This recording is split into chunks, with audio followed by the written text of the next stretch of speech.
নেকটারের ডাকে আজকে আমরা এসেছিলাম গুয়াহাটিতে। তো গুয়াহাটিতে আসার পর আমরা দেখলাম যে সত্যি অর্গানিক ফার্মিং সারা ত্রিপুরাতে যেরকম হচ্ছে, নর্থ ইস্টে টোটালি খুব অর্গানিক ফার্মিংয়ে খুব ভালো গুরুত্ব চলছে। এবার দেখুন, মজার ব্যাপারটা হচ্ছে কি, আমরা 2 বছর 3 বছর ধরে কাজ করছি, ঠিক আছে। আমরা ওখানে বিভিন্ন রকমের সাজ সরঞ্জাম পেয়ে গেছি। তারপর আমরা ওখানে কাজকর্ম করছি বেশ ভালো। আমরা কাজকর্ম করার কিছু রেজাল্টও আমরা নিয়ে এসেছি আমরা এখানে আজকের এই মেলাতে। যার ফলে কী হয়েছে, আমরাও এখানে মানে প্রস্তুত করে দেখাতে পেরেছি আমরা যে আমরাও কিছু করতে পারি, এবং ত্রিপুরাতেও আমরা বেশ কিছু করেছি আমরা।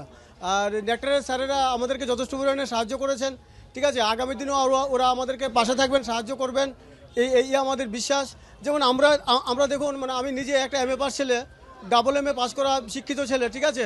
সরকারি চাকরি আমি পাইনি, কিন্তু দেখুন আমি নিজেও একটা ব্ল্যাক টার্মারিক আমি করছি ওখানে। ব্ল্যাক টার্মারিকের আপনার এটাকে কি বলে, যে ডাস্ট যেটা করা হয়, এটা গুঁড়োটা নিয়ে এসেছি আমরা। এবার স্যারও আজকে এসেছেন, নেকটারের স্যার, ঠিক আছে। উনি বলেছেন এটা জিও ট্রেকিং করার জন্য। যদি জিও ট্রেকিংটা হয়ে যায় তাহলে আমাদের মার্কেটিংটা আর একটু ভালো হবে, ঠিক আছে।